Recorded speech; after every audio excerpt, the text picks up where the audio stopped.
कि साडे पंजाबी पाकिस्तानी असीं पिंडां दे रहण वाले लोग हाँ। असीं ते घंटा पानी अगे पिछे होए खालदा ते बंदा मार दिंदे आ। ओ तू साडा पानी बंद करने आ ते चुप करके बोलोगे। सुण मोदी गल कुछ उंज भी राह आखिया सन, कुछ उंज भी राह आखिया सन, कुछ गल विच रवा दा ताक भी सी, कुछ मोदी दी तौल च सरिया सी, कुछ सानू कदर दा शौक नहीं सी। जालिम सन कुछ सानू मरन दा। हज़रत मोहतरम काबिल एहतराम जनाब बलाल बड़ा साहब इंतहाई मेहनत और काबिल एहतराम मेरे लिए जनाब बलाल बड़ा साहब।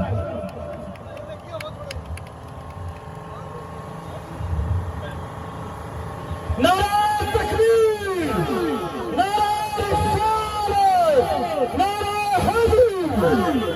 बिस्मिल्लाहिर्रहमानिर्रहीम। इय्याका नअबुदु व इय्याका नस्तईन। सब तो पहला मैं अल्लाह ताला का शुक्रगुजार हाँ और अपने हल्के के लोगों का तह दिल तो मशहूर हाँ। और यदा सारा क्रेडिट हारिस वड़ैक साहब को जाता है कि अज तो सिर्फ 2 दिन पहला हारिस वड़ैक साहब ने कहा, मैं और हसाम साहब बैठे सन, भाई तारक सन, कि सानू अपनी पाक फौज के हवाले नाल बेशक असीं जिन्ने मर्जी मुहिबे में चला, इस टाइम जो पाकिस्तान के हालात ने, जो मुल्की और गैर मुल्की हालात पाकिस्तान वास्ते ने, जिहड़े दहशतगर्द सर उठा रहे हैं, हारिस साहब ने कहा कि सानू अपनी पाक फौज वास्ते रैली कढ़नी चाहिए और ये पैगाम देना चाहिए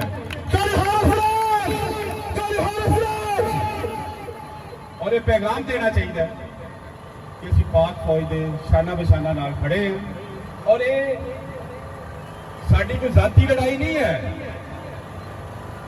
ये अपनी आज़ादी वास्ते असीं अपने मुल्क वास्ते अपनी पाक फौज जिन्हां ने इस मुल्क वास्ते कुर्बानियां दित्तियां ने और साडा फर्ज बनदा है क्योंकि साडे सब दे विच हलाल दा खून है। असीं अपने मुल्क वास्ते इस पाक फौज दे नाल सिर्फ तकरीरां दी हद तक नहीं, मैं अपनी पाक फौज नूं पैगाम देना चाहना कि असीं अमली तौर पर भी तुसीं गोजरे नूं आवाज़ दिओ, इंशाअल्लाह ताला तुहाडे नाल सरहदां 'च भी खड़े होवांगे और हर शाना बशाना तुहाडे नाल। पाकिस्तान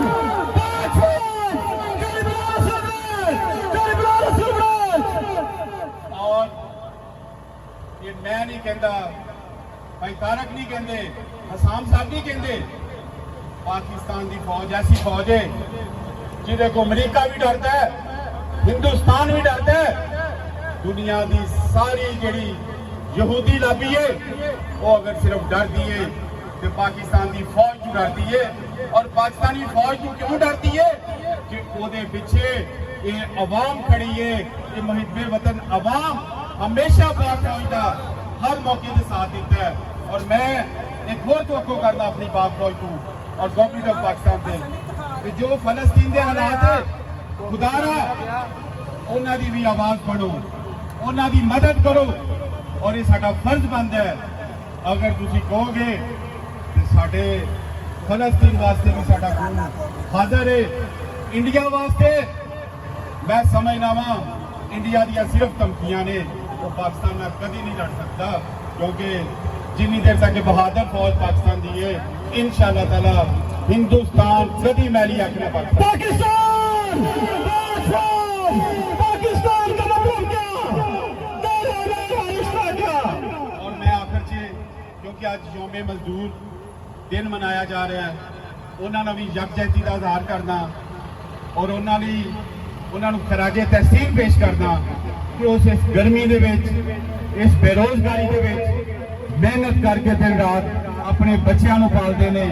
और मैं हुकूमत वक्त का रिक्वेस्ट करना कि खुदारा मजदूरों का भी सोचो, उन्होंने कम से कम उन्नी तनख्वाह कर दो जिन्हें तुसीं बिल कर दिते ने, जिन्नी तुसीं महंगाई कर दी है।